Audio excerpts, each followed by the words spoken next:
It's time for Trench Talk, where Joe Rogan meets underground metal and heavy music. I'm your host, Flight of Icarus with MetalTrenches.com. As always, if you haven't, please do subscribe to the channel. Give us a like or a rating, depending on what platform you're on. This is available on YouTube, iTunes, CastBox, and BitChute.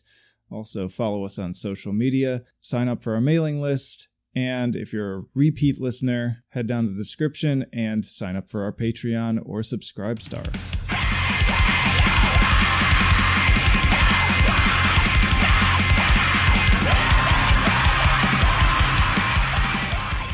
All right, cool. Well, why don't we start by just having you sort of introduce yourself and your band?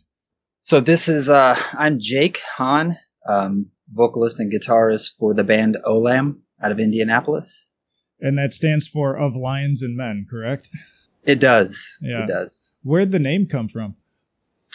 I was reading a book when I was a teenager, and it was Nietzsche, I believe, and he talked about the whole concept of the shadow concept of like the savage beast and all these different things, and that's kind of where it stemmed from, was this concept of humans and the savagery inside of us. So lions and men, the lion being the beast, the savage thing, and the man being the man. So Okay. Yeah, cool. Yep.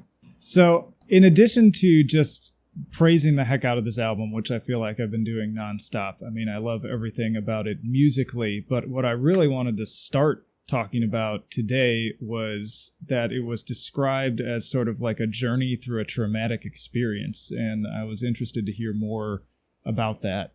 Yeah, it's funny. As I was writing the material for an album, I'm always trying to write stuff, and as I was going through my personal journey with my own therapy, my own therapist, over time, I started to collect these writings that I was doing and started to write music based around those concepts, because I felt like I was expressing those ideas in therapy by myself with a psychologist.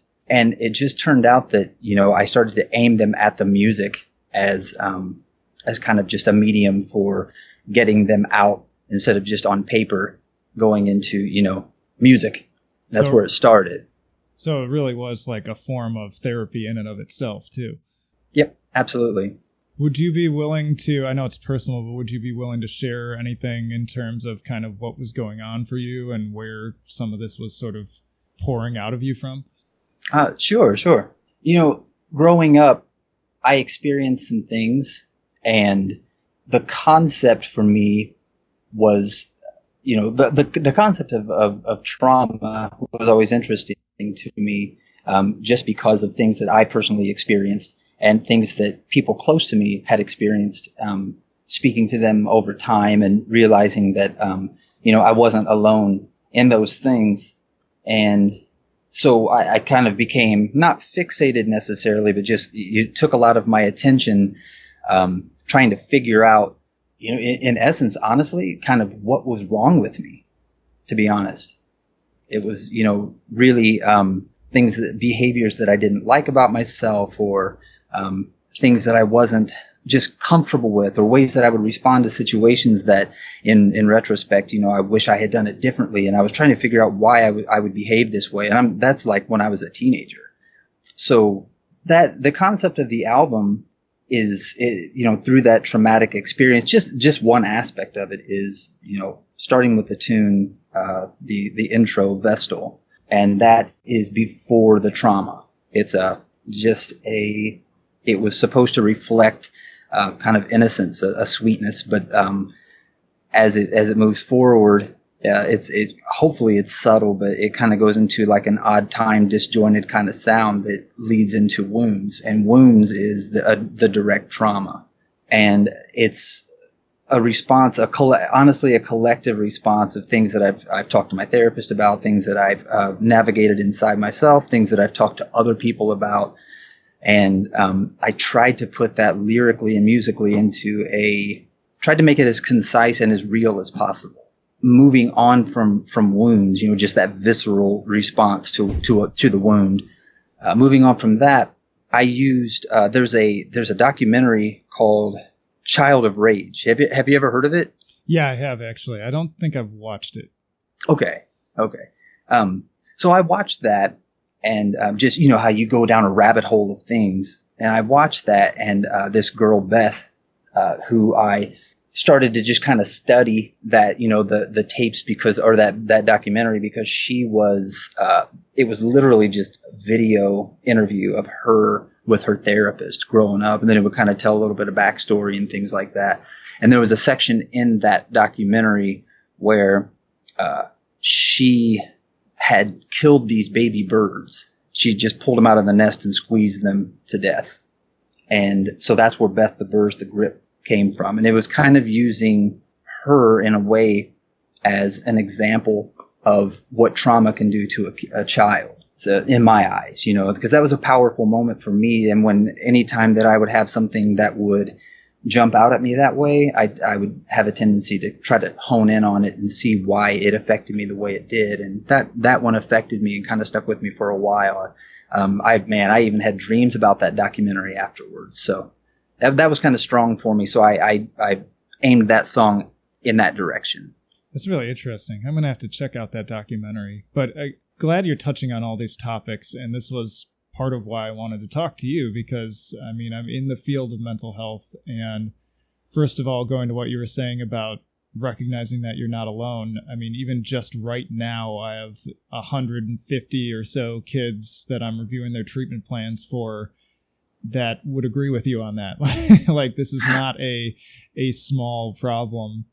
And then I think the other thing that really stood out to me that I talk about frequently when I do trainings and I speak with other counselors and people in the community is not knowing what's wrong with you, like not understanding that. I feel like that's one of the biggest, if not the biggest hurdle that we face from a therapeutic standpoint, is that it's just like that. Like, a lot of these kids in these families don't understand why they're so angry, why they're so depressed, why they're suicidal, and how much their trauma, even if it was like, especially if it was trauma that occurred before they were like the age of 3, just how much of an impact that had on their wiring and how they're functioning now, or rather not functioning in society. Yeah, man.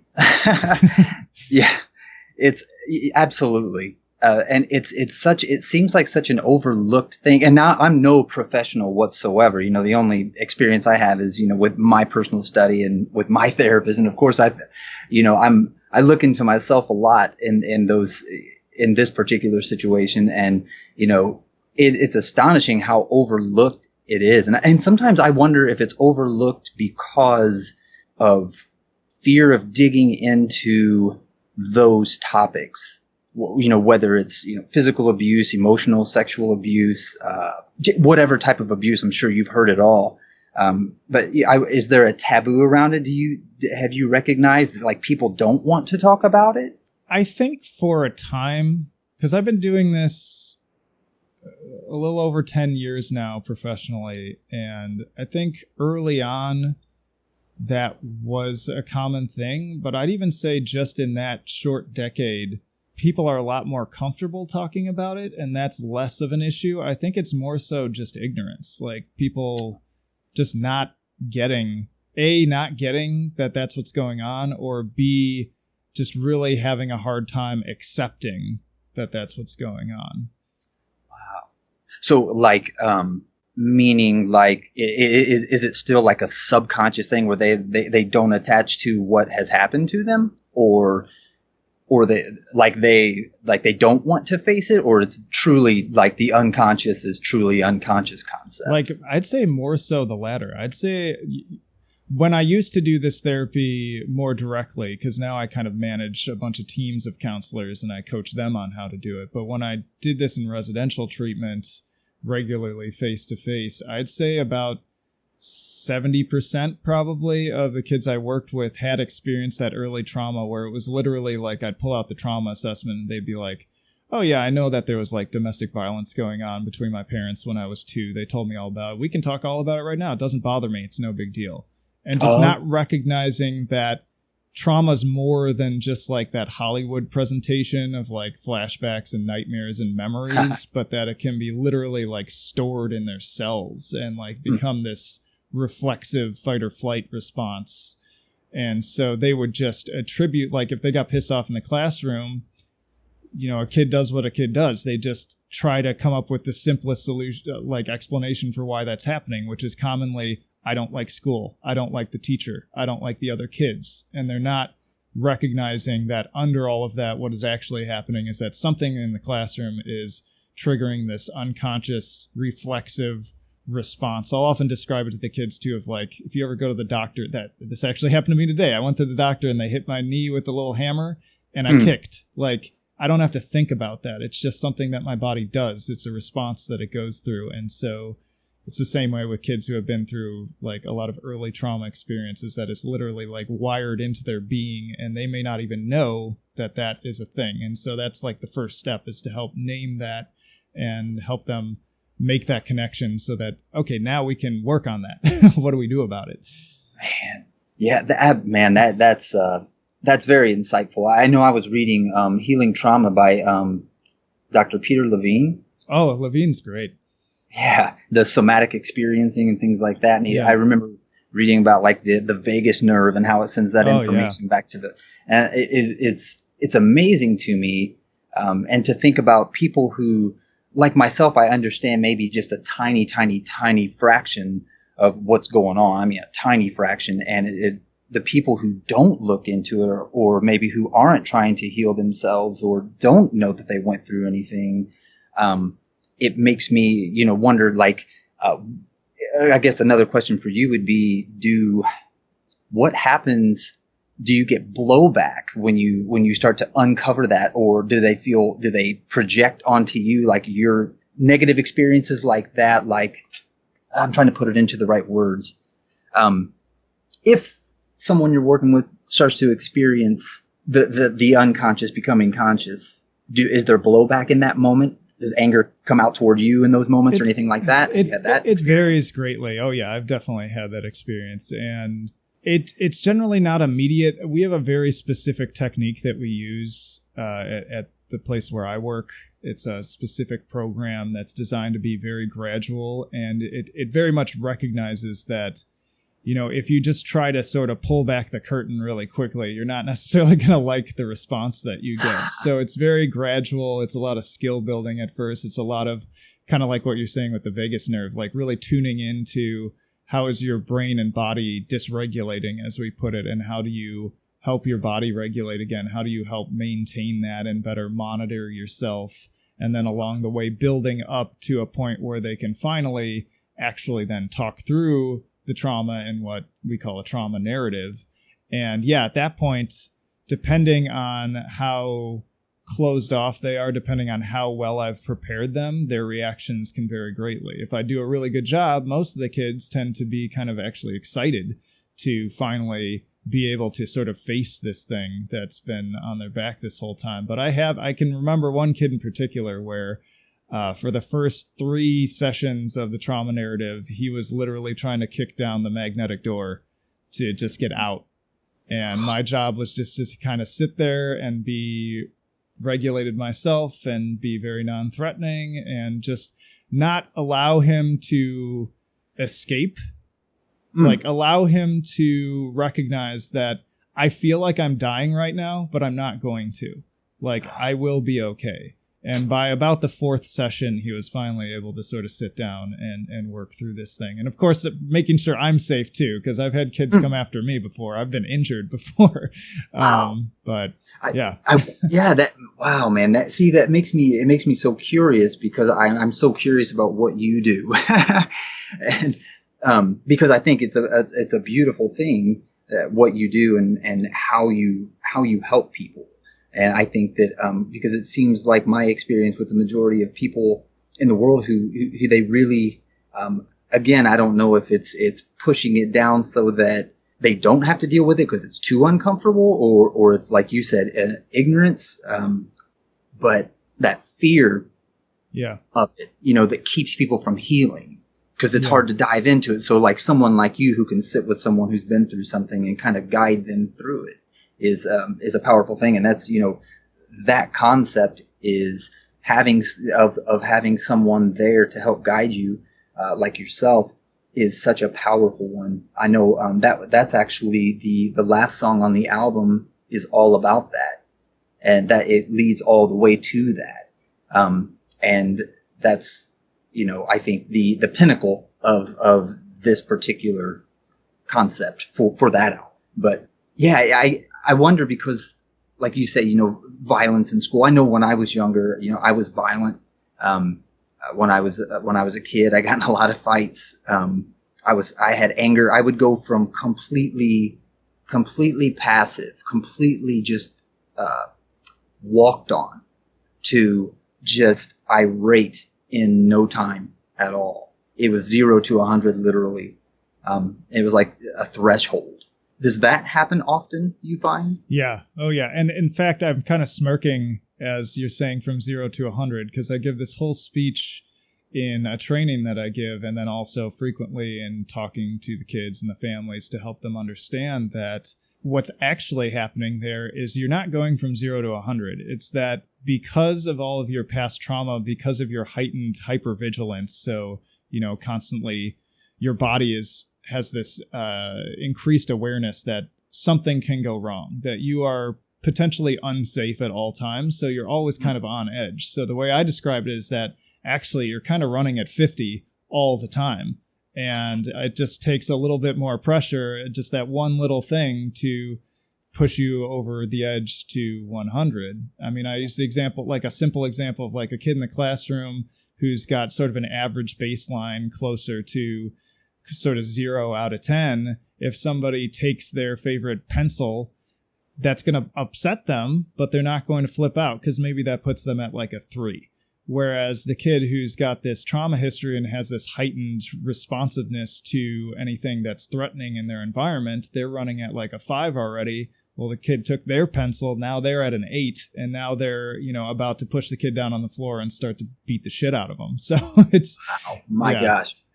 John, man, now I smile as you say that to me because of, memories of myself of that makes so much sense that like I felt it as you were saying. I've always thought 0 to 100, but that makes perfect sense. I had an incident, when I was probably 16, 17 years old, where I had a longtime friend. We were just playing outside, I think we were playing basketball in my backyard. Yep. And I remember he grabbed my shirt and he ripped my shirt.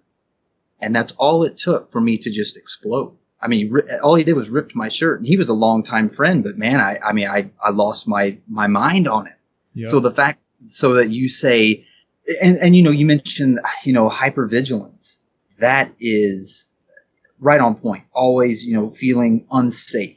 Always feeling like you're looking around, always, even like even to today, and I don't know if this is left over, which it probably is, but my wife will leave for work or whatever it is, and I'm all about safety.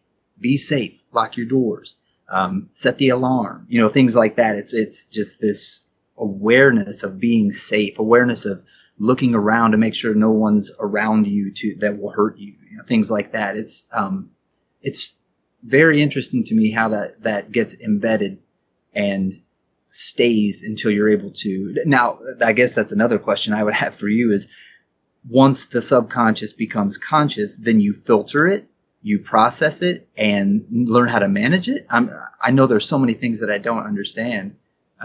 The way that if I could recommend one book on this subject that totally just like blew my world apart and helped me better understand this, it would be The Boy Who Was Raised by a Dog by Bruce Perry.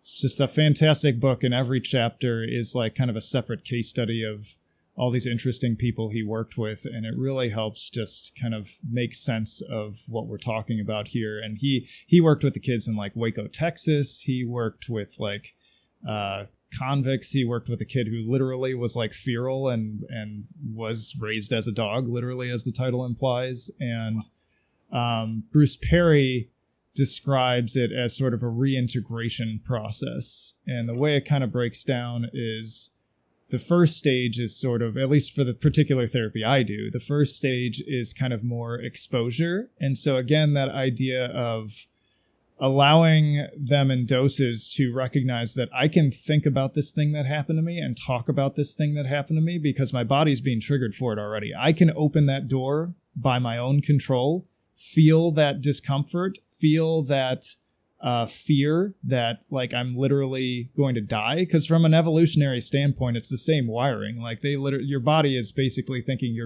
you're under attack and you're about to die. And so that's why you go into that fight or flight response.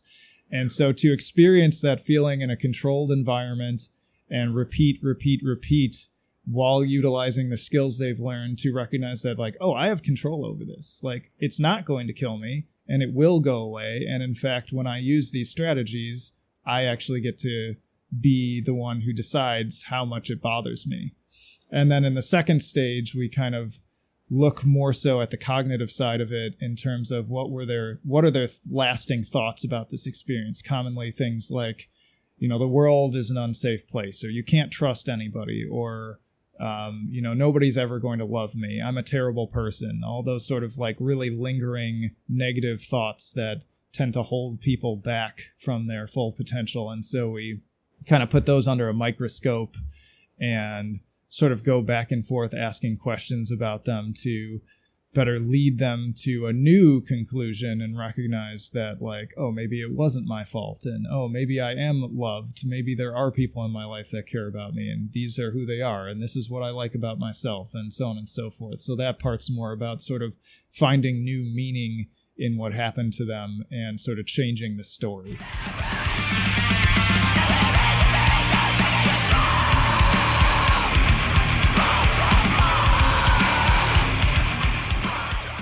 That's yeah.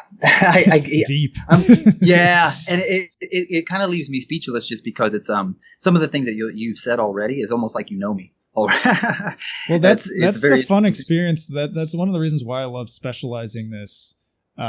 Is that I hear that over and over again, and on some level I laugh and say that my job has gotten really easy because it really is like the same, no matter what the symptoms are, whether the kid is aggressive, whether they're suicidal, whether they have problem sexual behaviors, whatever, the story is frequently the same on many levels. And so I get to actually kind of reiterate this information sort of, I've said it so many times, more or less the same way, but it always connects to these people because it just makes sense viscerally.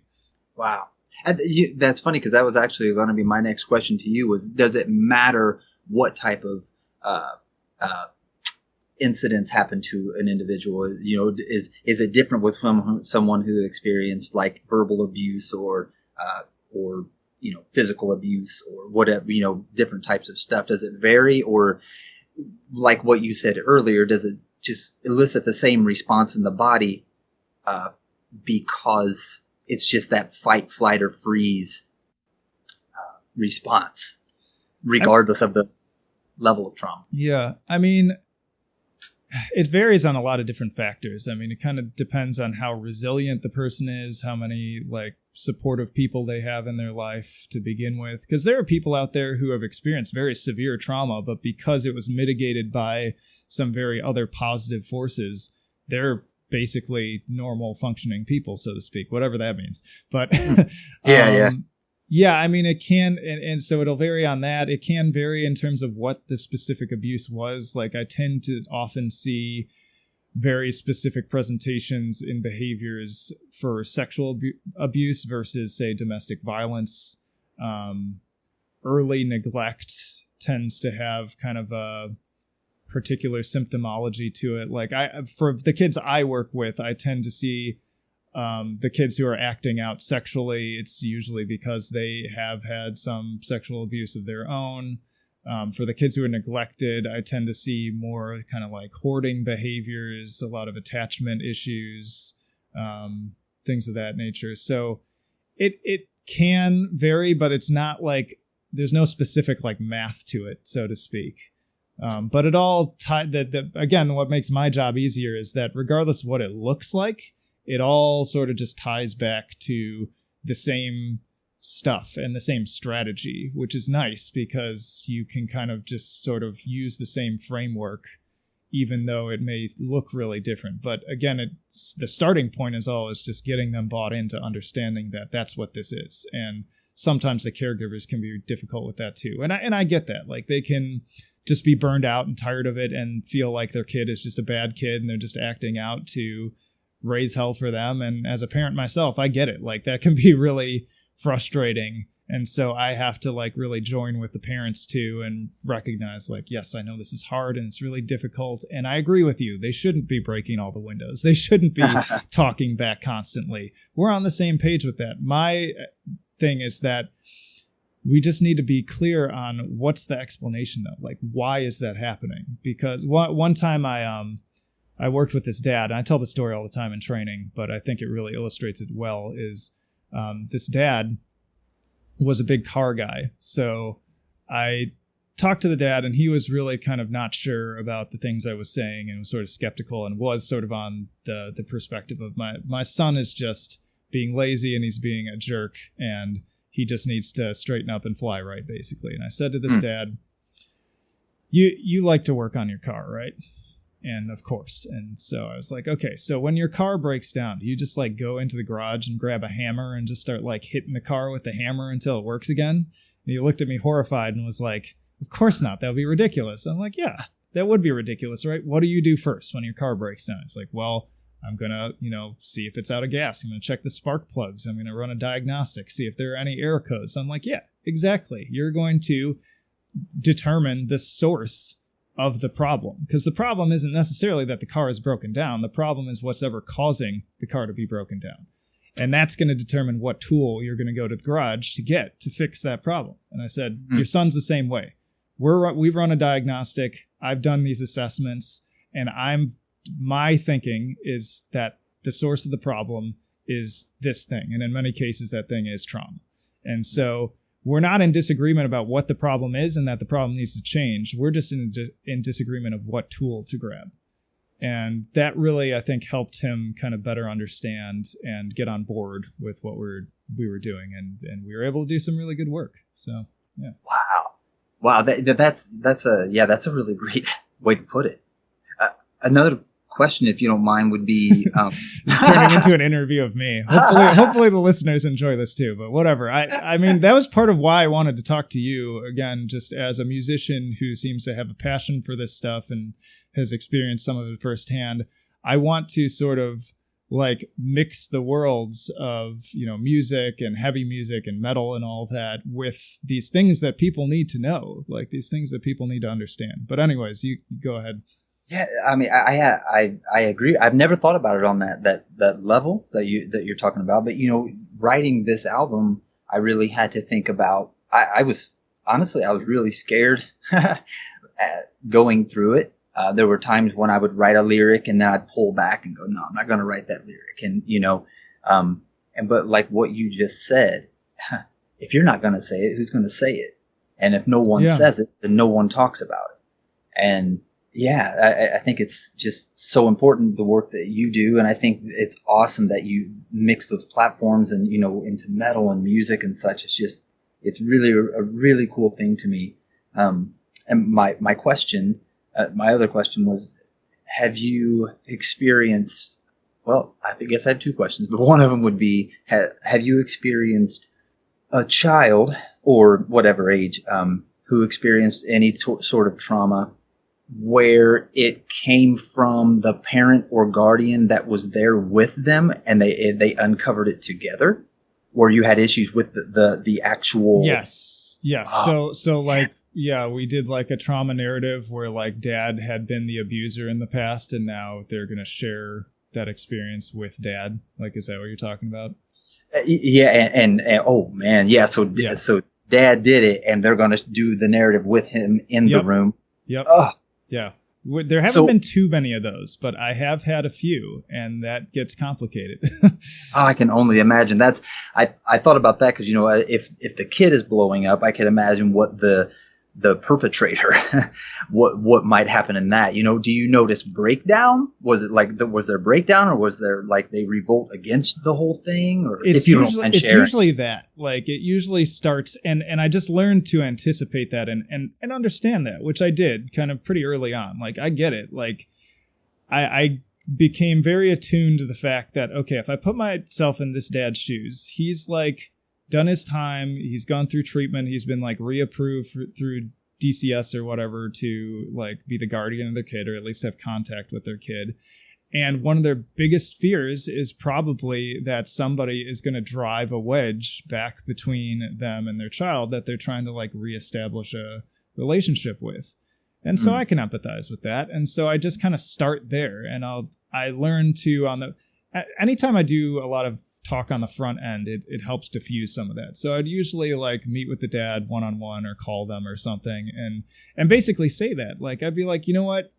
Can I just like share something with you that I commonly see in this situation? And they're usually like, yeah, sure. And I just throw that out there. I'm like, that would be really normal if you were experiencing some of that. And if you were afraid that I am here to sort of reopen a wound and create more problems between you and your son or your daughter or whatever.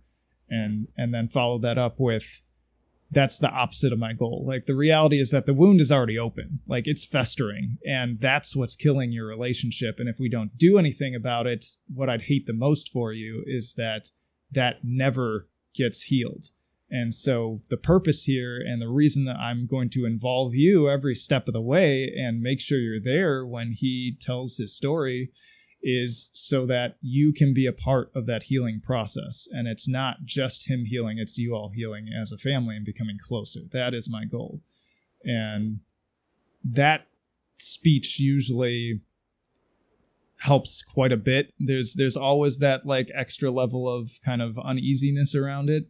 But I mean, that's part of the process. The other thing I joke about a lot, and I always say in like my admission sessions, is people misunderstand counseling a lot as it's like this place where you go and somebody like makes you feel good about yourself. And I say, actually, my job is really kind of to poke at you a little bit. Like, I need to sort of poke the bear, so to speak, and get you right into that zone where change actually happens. Like, help expose you to the things that you're already being exposed to. Like, it's no secret, but help you recognize that you are stronger than you think you are, and you can survive these things so that they just don't bother you as much. They're not going to go away, but I can make it so that it's just less painful to have those needles prodding at you constantly, because they're always going to be there.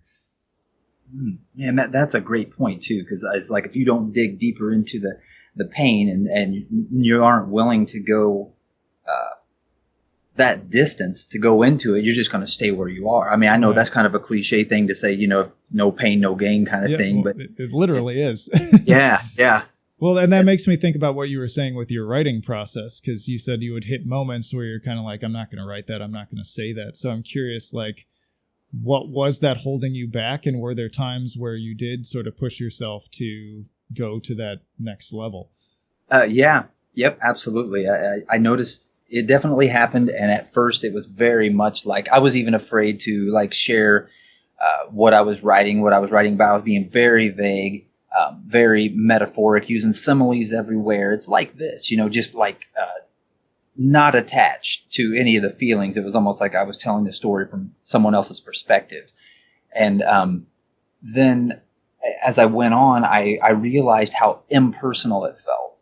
And I had this clash with myself where it was kind of like, you're either going to write something that is heartfelt to you and meaningful, or you're just going to make an album with songs on it. I mean, and like, they could be cool sounding songs or whatever, but like, why write it if you're not going to be honest? And that was the conversation I was having with myself, it was also very interesting because the subject matter actually guided the level of aggression in the album.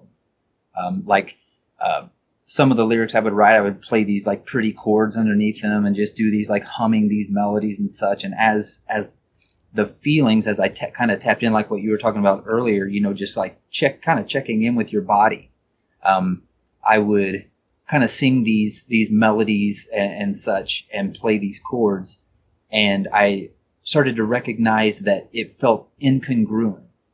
And it felt like, okay, well, how I feel about what I'm writing about isn't what it feels like when I express it in this song. So I kind of, over the course of time, and it took me a long time to write them just because of that process. For me, it wasn't just writing the songs, and not to make it sound like it was some huge thing, but like internally it was. Just kind of like shedding those layers to get to, you know, the truth of how I felt, and finding the level of aggression in the music that, in my opinion, at the moment, the best I could convey that sonically.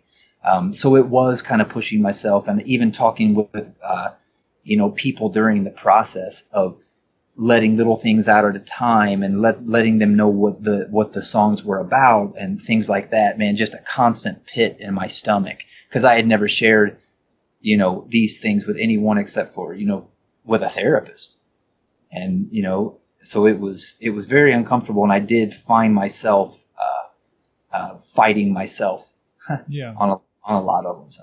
Well, this is going to sound really corny, but I think it's true that, people like yourself are the true warriors in all this, because at the end of the day, I get to sort of sit back, being transparent. I don't have a trauma history of my own, so I don't have to deal with that same pain. I just have like professional training and, some experiences in my life that drew me towards this field.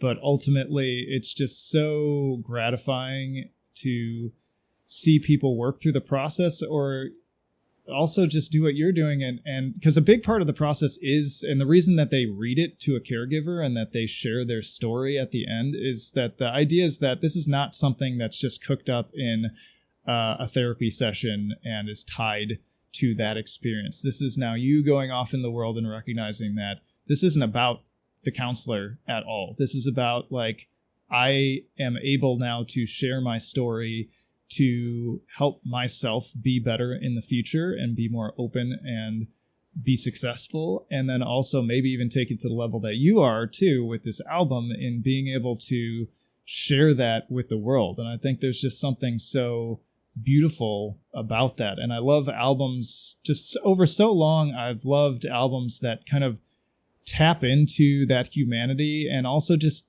tap people on the shoulder and tell them, like, hey, a lot of us feel this way, and that's okay. Like, I remember going all the way back to, I think that the first experience of this I really remember fondly is the first time I listened to Korn's self-titled album, oddly enough. But there's that track Daddy at the end, where he addresses some pretty heavy personal trauma topics in there, and he like breaks down at the end of the song and like leaves the recording on, and you just hear him like sobbing and screaming. And I remember, like, as an adolescent, just being so just intrigued and touched and just fascinated by that. And I was just like, wow, like, music can be so like much more than just like basically what's on the radio, although they were playing Korn on the radio, but not necessarily those songs. But you get what I'm saying. Like, I love talking to musicians who really put themselves in the music, and especially in this positive space where it's like, hey, yeah, like, sometimes I feel suicidal. Sometimes I feel really depressed. Sometimes I have anxiety and I don't know what to do with it. And maybe I have manic symptoms and it's hard for me to control it. Maybe I call her my wife, but we're not officially married, but she got me a book that's art from somebody who like painted basically all of their different like mental health symptoms in a different way. And I had another counselor bring to me a similar thing where this person with schizophrenia like paints their hallucinations and their delusions and experiences. And I think that that's like the most beautiful expression, because these topics need to be out there, and more just every year I see it becoming mainstream, and that alone makes me happy, because again, if I'm looking at what's my biggest hurdle in my field to making progress in these areas, a lot of it is just simply people not understanding. So the more that people through like music and art and all this kind of stuff can start to recognize what it is that they're dealing with, the better they're going to be able to get actual help with it that's going to actually help.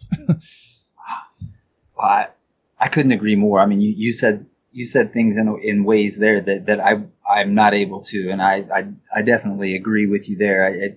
Being moved by other artists, there's a level of bravery to that. Like you mentioned, that Korn song, and I have honestly never heard it, and I'll have to listen to it now for the sake of that.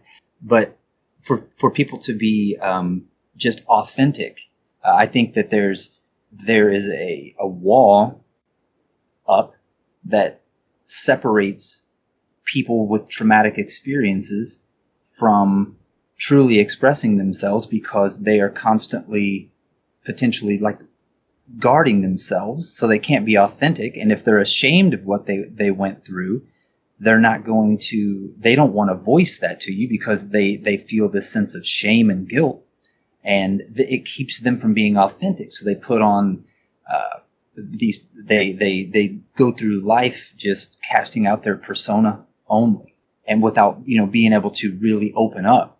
And I experienced that in many, many ways. So I think that I love authenticity.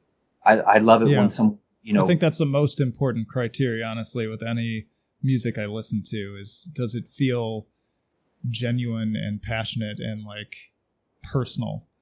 Yeah, absolutely. I know it makes me think of Oathbreaker, the second son of R, that first song on the last album before they took a break, where at the end she just loses it, like you said with that Korn album. She loses it, and like in an interview, actually it wasn't in an interview, I actually talked to her in Nashville one time after a show. And she mentioned that. She said, I don't know where that scream came from, because it was blood curdling. It wasn't like a technically based, vocalization. It was like, that's guttural. Because I remember listening to it the first time and feeling it in my gut and just kind of like, man, that sounds so painful. And when she said that to me, I don't know where that scream came from. That was like, that was eye opening. It was like, that gives wasn't me goosebumps, honestly. Yeah, me too, man. Me too. It really does. Cause making music for the sake of making music. I mean, man, I've played guitar since I was 8 years old. I love just making music and playing guitar. It's awesome. But as time goes on, it's like, well, now directing it towards something that is meaningful to yourself, and hopefully people can connect with it, and that moves them in a certain way to maybe either, feel a little bit more courage to talk about things they've gone through, or, things you've already said. Now I'm just reiterating in a slightly different way. I find it very, very important also. And I know for me personally, it was really important to go through this firsthand, and not just, but there were other people I used as a, kind of helped me kind of as a catalyst to do it myself. And hopefully I get more and more authentic and open as time goes on. Yeah, I mean, that's the most important thing. I think as long as you're doing that leads to the best music. And even in cases where maybe not everybody else loves it, at least you can look back on it and say, but that was me. Like, that was what I wanted to do. That's what I set out to do. And I didn't hide anything. I didn't hold anything back. I just did it. So, I'm glad that you've done that with this album, and I'm excited to see what you do with future ones. Thank you so much, man. I truly appreciate that more than I can say.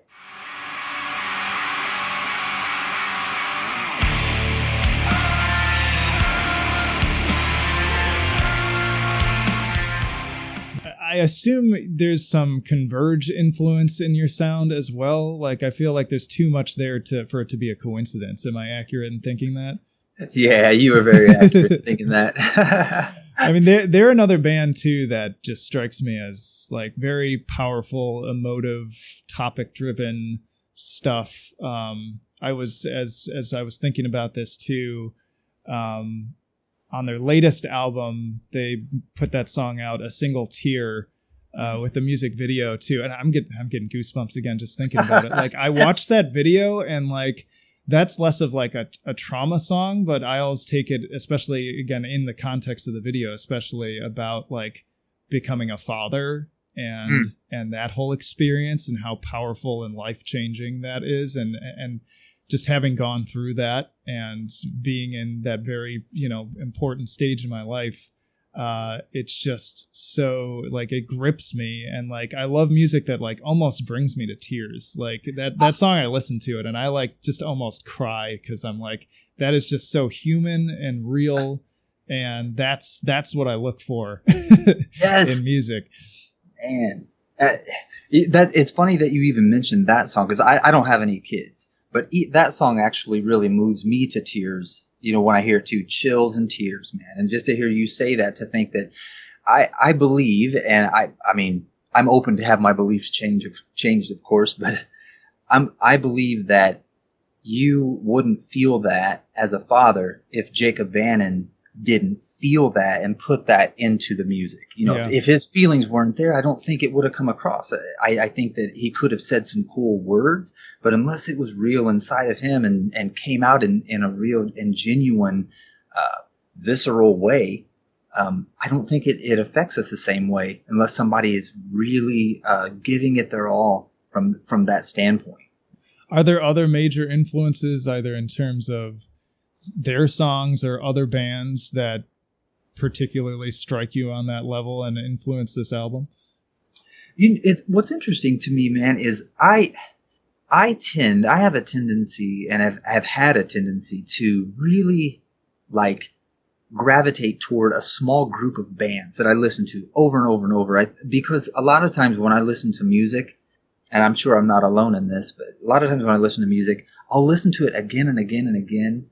Like one album, for example, or even one song over and over, and hear like different textures in it, and hear something that I didn't hear before, or kind of not studying it in a logical way, but because, one of the things about this style of music to me is that it is very, I think I've used this word 50 times already, is visceral. It's very... Yeah. Yeah. I love that word. It describes it for me a lot of times, because it's just this quick, innate feeling. It's very passionate. You don't have to necessarily know the lyrics. I don't understand a damn word Jacob Bannon's saying, man, but most of the time, it's the feeling behind it. It is. But when someone is coming from that space with that sound, that it must mean something. And I think that, like, again, as humans, we just get that guttural reaction to it. It's like, yeah. So some of the other bands, like, I listen to Botch a lot. I listen to some, speaking my language. Yeah. I mean, Botch was and is, I still listen to him. I was listening to him today when I was at the gym. And I was listening to, I think, the first album. And it's just the songwriting, to me, it catches me, because I do like, I like some structure without too much chaos. I love the chaos, but I love it when someone can take that chaos and like aim it in a direction. Yeah, you took the words out of my mouth. Yeah. I know, it's slightly different style. They're on Death Row, but it's records. But no, I said Death Row. Death. Yeah. I mean, I guess you could listen to some Death Row, some good artists there. But what is it, man? What's the Death Wish? Thank you. I appreciate that. Birds in Row. That's why I said Row, because Birds in Row. Oh, there you go. Yeah. But I was listening to them a lot at the time. My stuff doesn't sound anything like theirs, of course, but I was really digging of them quite a bit. A couple older bands from France that I was really into, but it was really all I would listen to it, and if it had an instant like a response to it that was like, oh man, shit, that was bad. I would just gravitate toward it and then listen to it over and over and over. And I don't know if it was because I just wanted the feeling of it, or if I was, part of me was studying it, figuring out how did these people how do these great artists, in my opinion, convey these messages? Why is it that I feel this way when I listen to their music? That's interesting to me, that this person can put these people or person can put these things together and deliver it in a way that moves me. Like you've mentioned a couple times, it kind of moves you to tears, gives you chills, and it just really has an impact on you, real impact. I've been listening to Converge, man, since early 2000s, so it's been a long time and why do I go back to it? And I think there's a connection with how the message is conveyed and an honesty. I feel like when I go back to it, when they release a new album, I'm like, okay, I'm going to get some truth from this album. It's kind of how that's a good way to put it. Yeah. Or it's not like, I didn't really like that riff or anything like that. It's like I almost don't pay attention to it. It just, it happens. In retrospect, I'm like, damn, dude, that riff was ridiculous. But, it was more about the feeling before the musicality. And I thought that was, I think that's a really strong thing inside of me where it's visceral first. And again, I know I'm not alone in that, not unique in that, but for me, it's that visceral response first, that first instinct of how it moves me. And if it moves me, I'm going to go back and figure out why it moved me. So yeah, certain bands that I would listen to over and over had a lot to a lot of those qualities. And I know I mentioned Oathbreaker because I was listening to them while I was writing the album. And, after reading a couple interviews from the vocalist, she, again, stated that like a lot of the album was about her father.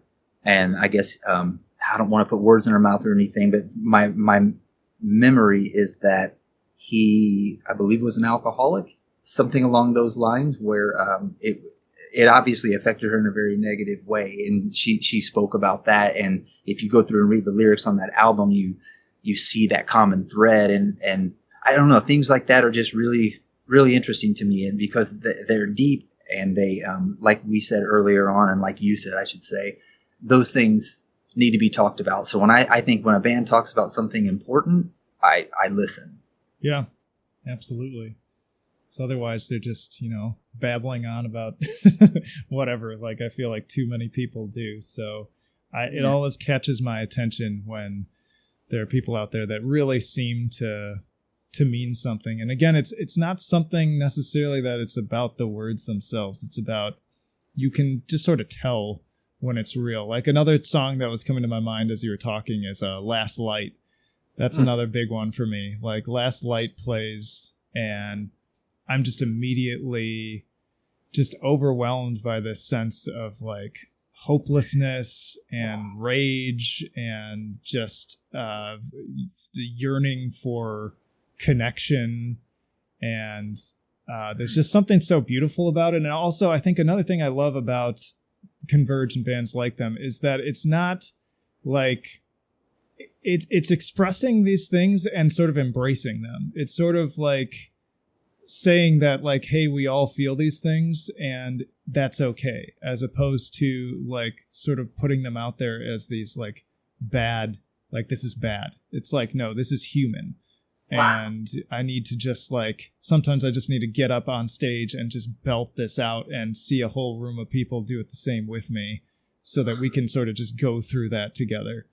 And it's very, the word I like to use, like it's catharsis, really, like going back to old psychological terms. It's this powerful expression and bringing that to like a crowd of people who, like, just in my experience, like interviewing and talking to a lot of metalheads over the years, I feel like people who listen to metal often have a lot of that in them. Like, and that's part of what it is. Like, this is part of their therapy on some level. I couldn't agree more. That was a really cool way to kind of put that together too. Cause catharsis, man, being cathartic. It is. I remember my therapist said that to me. He said, man, that must be cathartic. And I thought, wow, man, I didn't really think about that, but yeah, it can be, you kind of lose yourself in that song or in the energy of being up there playing it. And it's a really powerful thing. And I know you've said what you said there about just being human. And, man, it's almost like that's one of the biggest goals. Just be a real human with all the, again, man, not to sound cliche, but with the flaws and things like that. Just letting people see the flaws, and not even seeing them as flaws anymore. Just seeing them as like, well, yeah, that happens to people. That is life, and instead of thinking it's something wrong with you, or because I think if you think something's too wrong with you, you're going to hide it. Yeah. That's the whole shame thing again. But, yeah. So for someone, I feel like we're on the same wavelength today. Maybe it's the harvest moon or something, but it was this ties into something else I was talking about today at work with somebody I'm supervising, and we were just going over something that comes up a lot, and it's that a lot of we get both traumatized caregivers and the traumatized kids, and often a combination of the two, and frequently we'll have some really challenging cases for us where they're extremely antagonistic towards us. Like, I mean, I've had kids who like threaten to like kill me and my family and my dog and whatever. And then like we're dealing with situations recently where mom is like constantly antagonistic with the team and is just really abrasive and rude and just not pleasant to be around. But that expression right there is exactly what you're describing, though. Like they need to, that's their way of, the way I put it is they've been burned so many times and they've been hurt so many times and let down and been proven by person after person and professional after professional that everybody leaves in the end. And so their response to that is, I'm going to show you myself at my absolute worst, and if you stick around, then I will trust you. And so it's like just being able to be there and not take it personally and just continue to show.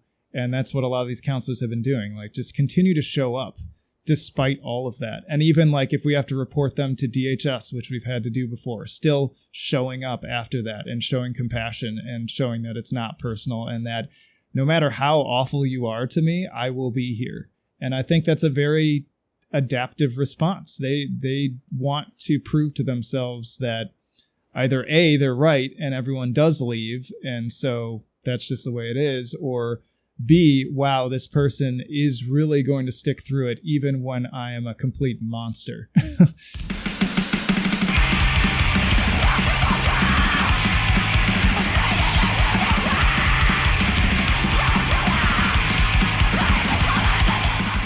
Man. And that is part of the, the beauty of what I see you doing is that most people aren't going to take that. And of course, most people don't understand that process of it being needed. Like you just said, that's really eye opening to hear it put that way. And again, though, it's not just me, though. I think it's us, but then also other people like yourself who have been through it and are willing to put themselves out there and be a force that not only says, hey, you're not alone, but also, hey, this is what helped me. And, maybe it'll help you too. And I think people just need to also be more willing to just embrace some of that pain. So it's like, just like how Converge is doing it, I actually have a board that I was given where you can kind of put the letters on it and make it say what you want to. I'm looking at it right now, actually, and it says, nothing worth having comes easy. All growth emerges from strife. And I feel like that's my biggest reminder all the time is like, no matter what life throws at me, if I look at it as, okay, this is going to teach me something, even though it hurts and it sucks and it's awful right now, if I just am able to keep that perspective, then I can just keep moving forward. And I always look back at like the things that made me grow the most. And I'll tell you, they weren't like the fun, easy things. It was all the hard shit that like sucked at the time. And another one of my ulterior motives for wanting to focus on this specifically right now, and sort of in the theme of, you sharing of yourself with this album, and me also wanting to just declare my own humanity, I, for the first time ever last Friday, had a serious anxiety attack. I'd never experienced that before, but I had just too much on my plate. I was doing a lot. I had personal stuff going on at home too, and it just crept up on me. And the best way I can describe it is like that pins and needles feeling when your like foot fell asleep and now it's like coming back, except like over your entire body, and then like numb, but also like resonating at high frequency and racing thoughts and the whole deal. And so it sucked and it was terrible. But the things that helped me were, one, is really sticking to that physiological understanding of what was happening to me, and that knowing that like I had to get in motion because that's what my body's doing. It's going into fight or flight. And so fight or flight is literally like, I need to run, I need to fight back. And so deep breathing wasn't helping. Doing more like cognitive exercises wasn't helping. So what ultimately helped was the simplest thing. I just started rocking back and forth.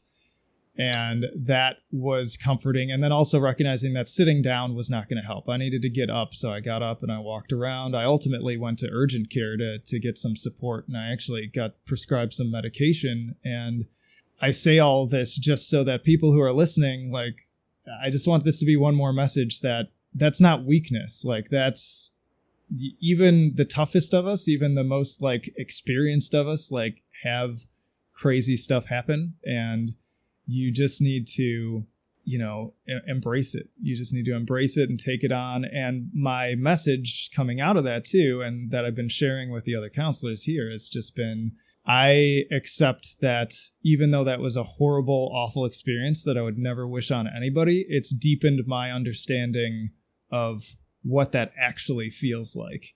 And probably even on a lesser degree than what many of my patients are. Because again, I'm not having this out of like a big trauma reaction. This was just like a thing that's sort of emerging right now and is not sort of grounded in my being as much. But I feel like I got a taste of like what it's like to truly be in the depths of anxiety, and also reinforce the methods that I know to be most useful, and motion and balance. And this is why like yoga has like really taken off as a therapeutic strategy too, because that is what helps with that. But I'm babbling on too long now. No, you could babble on to me about that for a long time, because it's really interesting to me, the way you responded, and thank you for sharing that with me. But the way you responded to that was very interesting to me, because right when you said that, I wondered how did he respond, and then you went into it. But that you mentioned that kind of like you paid attention to your body, which is, I think that that's a tough thing to do.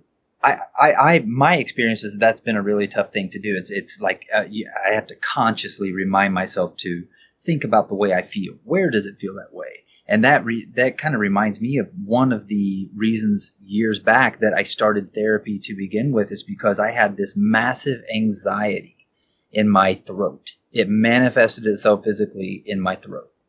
And it was always this tight feeling of kind of a choking off kind of feeling, and a lump in my throat kind of feeling. And I knew it wasn't like any like medical physical condition. I had a strong feeling it was psychosomatic. I was just, for whatever reason, anxieties, and it would just manifest itself right there. And I never thought back then to like go in and like figure out, where am I feeling this, and how do I try to release it, and things like that.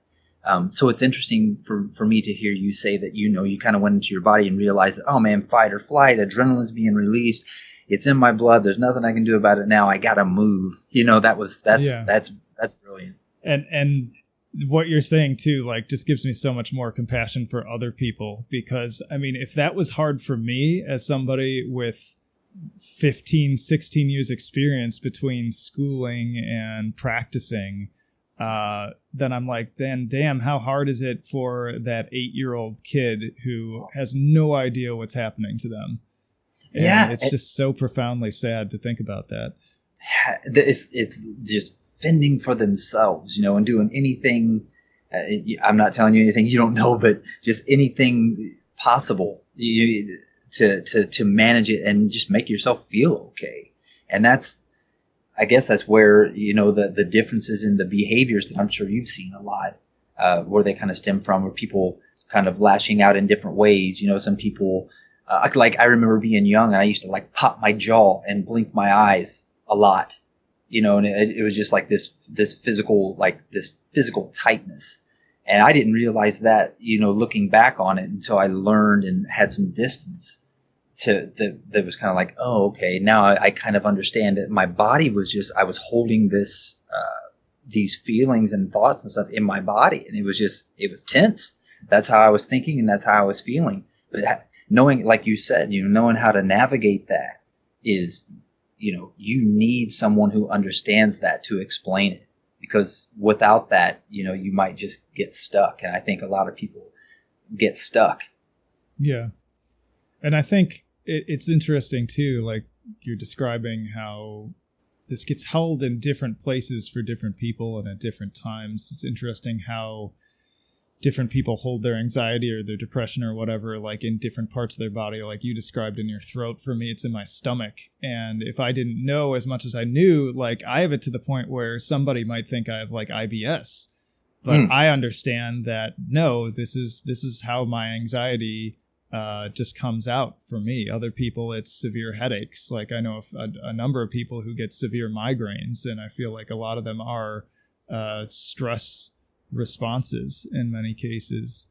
And yeah, it's fascinating how the research is coming out that's just even more so showing the strong connection and actual two-way street between our organs and our brain, and like particularly between the gut and the brain, because your gut actually has like a whole tract of like nerves that are very directly tied to your brain. And so it kind of is a part of your brain in a way. And so you can develop all sorts of illnesses because of your stress. And then also your physical illnesses can cause you poor mental health too. And so more and more they're trying to kind of fuse the worlds of medical health and mental health and recognize that they're very intertwined, more so than we thought they were. That's interesting to me as well. I know earlier in the week I was reading TMS. I can't remember what his name is. I was reading a book called The Body Keeps the Score. Oh, that's funny. I was going to bring that up earlier. That's another great one. Bessel van der Kolk. Excellent. Yeah. And I was just, digging into that, and just like, it's amazing because there's so much that I know that I don't know. And like, I get my eyes open to these particular things, and it's like, man, it makes so much sense. Or like, I know I mentioned, Peter Levine earlier in his book Healing Trauma, and his other one Waking the Tiger, I believe it's called. Just that idea of how he observed nature, and he would observe like a gazelle being attacked by a cheetah, I think was one of his examples, and how does that gazelle get up? Like I think the story went, or his example went, the cheetah attacks the gazelle, and he holds it down, and the gazelle goes into that freeze response, and he's locked this near-death experience into his body. And one way or the other, maybe the cheetah gets ran off, and the gazelle hops up, a couple minutes later, and literally shakes it off. And when he described it that way, and he, after he shakes it off, the gazelle goes back to his pack, or whatever you call a flock of gazelle, or whatever it is, herd. Yeah. And it goes back and just starts eating grass and things again, right after a near-death experience. But if you watch them, they shake their entire body, and it's like they're shaking that traumatic experience out of their body. It isn't just in their mind. Now, I don't know enough, but like I know that like those animals don't have like a prefrontal cortex, so I wonder how the experience is different. I know we still have the areas of the brain, but. Yeah, well, that's what's interesting. And another person, we've kind of run through like the main people that I highly respect, but the one I haven't mentioned is Dan Siegel. And you can find him all over YouTube. But particularly if you look up Dan Siegel hand model of the brain, he gives this very simple, like 3-minute explanation using just his hand to model the structure of a brain, and explains how when we go into those higher stress situations, the prefrontal cortex all basically goes offline, or he calls it flips. You flip your lid. And so you are basically reverting back to those baser, more animalistic instincts. I also like to call it like the baby brain, because that's the part of your brain that develops in like the first 3 years of your life. And what's profound, I think, about calling it that is that that's why rocking myself was the only thing that was helping, because I was functioning on the baby part of the brain. And what soothes a baby? pressure, rocking, motion, physical contact. And so it's really those things, practicing those things on a daily basis and sort of just rewiring your brain and your body to recognize that I am safe. I am okay. I am not in a dangerous situation. Like I am okay. I'm okay. Like that's the most basic thing. And so just even doing simple exercises that are more motion and pressure based and exercise and that stuff, if you're doing simple, even like 10-second strategies a couple times a day, that can really do wonders to sort of recalibrate your senses, so to speak, and get back to a place of just feeling more stable and in control. That's good advice. That's good advice. So you're saying like just like pick an exercise, a simple thing, and kind of get it into your kind of daily habits as to go like to something to revert to when you do have an issue? Not even that. Like the other thing I use to describe this to the kids too is like when I worked in residential in Memphis, a lot of my kids were big basketball players. So I would teach them relaxation skills and they'd come back the next week and I'd say, hey, how'd your relaxation practice go? And what they'd commonly say is, well, I didn't get mad this week. And so I'd say, okay, you're a basketball player, right? And they'd be like, oh yeah, I'm the best that ever was. And I'd be like, okay, I'll bet you are. Now, did you get to be the best that ever was by just showing up to the games? And they'd kind of look at me sideways and be like, what are you talking about? And I'd be like, yeah, seriously, did you just like waltz into the game and you just played and you were just the best player? And they'd kind of catch on where I was going a lot of the time and roll their eyes and be like, well, no, are you being a smartass right now? And I'd be like, well, kind of, but I'm making a point. What did you do between those games? And they'd roll their eyes again and be like, practice. And I'm like, yeah, like, I know you hate this right now, but the point I'm making is that you go to practice, right? And you're not trying to win at practice. You're practicing your dribbling. You're practicing your shooting. You're literally, they call it drilling because you're drilling it over and over again. And what does that repetition do? It causes what's called muscle memory, so that the dribbling is like almost automatic. You don't even have to think about it. You don't have to think about your shooting because it's just so just wired into you. And I say literally what's happening when you're drilling is you're forming new neural pathways in your brain that are allowing that process to become automatic. Same with, if they don't play sports, I'll use like instruments as an example. Like if you play, because if you play guitar over and over again, especially, I'll bet you've had experiences where you played the same guitar riff a million times and now you can play it like without even thinking about it. It's just like second nature. And so that's a literal forging new pathways in your brain. And I say it's the same way with these relaxation skills. The goal is not to wait and just use them when you're having a spike in your dysregulation, so to speak, when you're flipping your lid. Like that can be helpful. And again, in my situation, that helped manage the response, but it didn't really like fix it.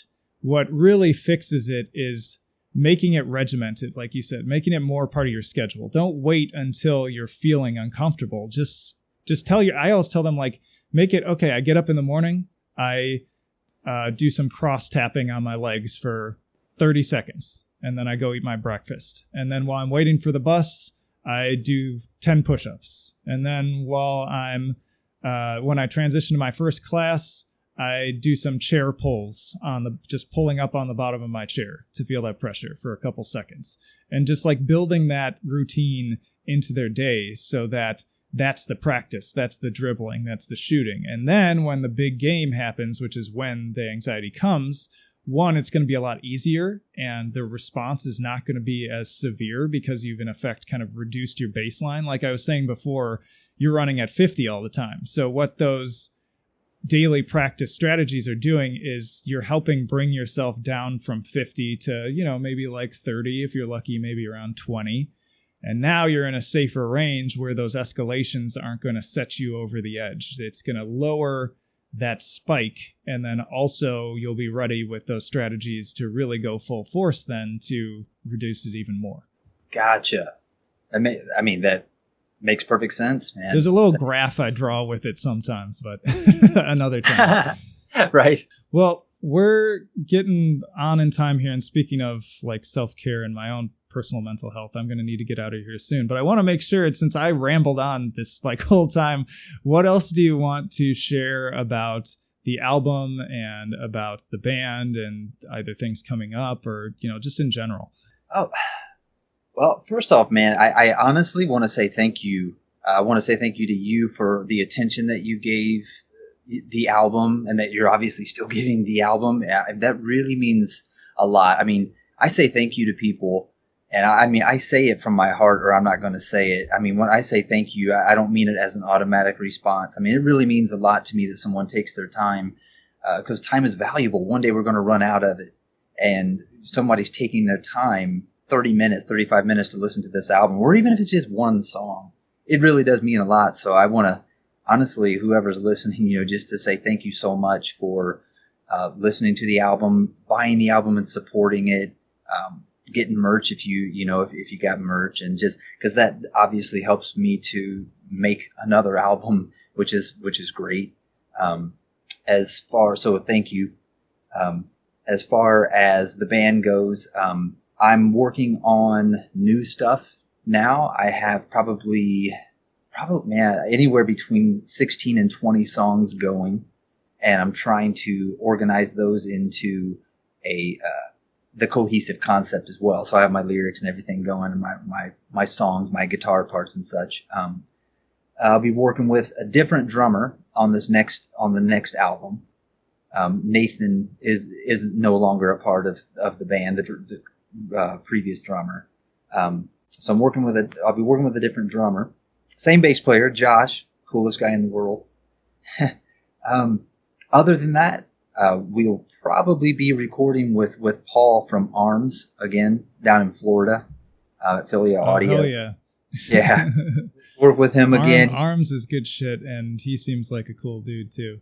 Man, he really is. He was so cool to work with, and we became good friends, which is, really cool to me. I was actually texting him yesterday. We were chatting about stuff, about working out at the gym. But yeah, he's a great dude, great producer, man. He's got an ear, and he's a really smart guy. So yeah, for OLAM next is just, I keep writing. I want to make sure that, I keep growing. So hopefully the next one will, be stronger than the first one and have even more substance, I hope. So, either way, it's going to be all I can give. So I'll give it my all. I'll say that. All right. That's what I like to hear. I can't wait to hear it too.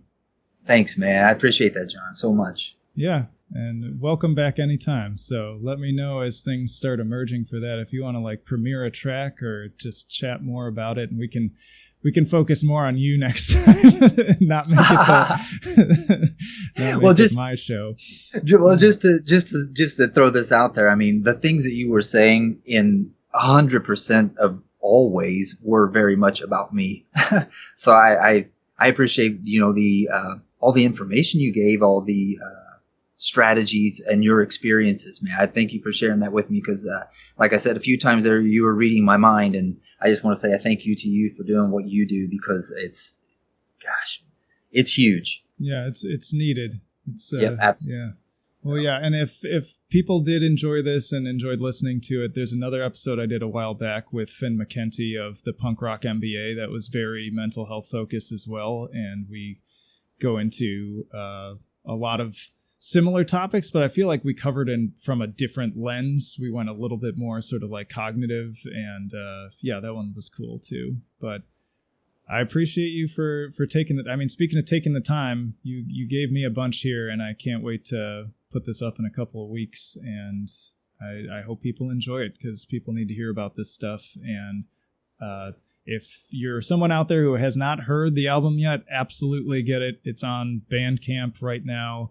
I believe you still have physical copies in addition to the digital. We do. I have a few left here. So, yep. Cool. And I'll put a link down in the description for that. I think that pretty well covers it. Thank you so much. Sounds great. Oh, thank you so much, man. I appreciate it so much.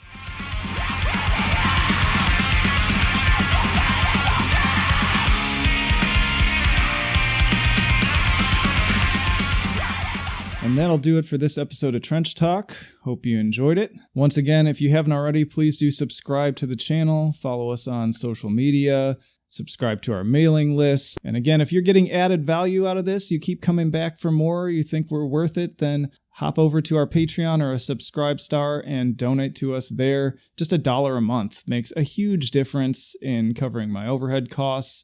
I mean, if everybody who listened donated just $1, like, not only would I be able to cover that overhead, but I'd also be able to try to expand and get better equipment, and it just frees me up to do more stuff. So links down in the description for all that. Links down there also where you can find Meta War and all Three Teeth stuff. But yeah, thank you just first and foremost for listening and continuing to be a fan. But that's it. Flight of Icarus signing off. I will see you in the trenches.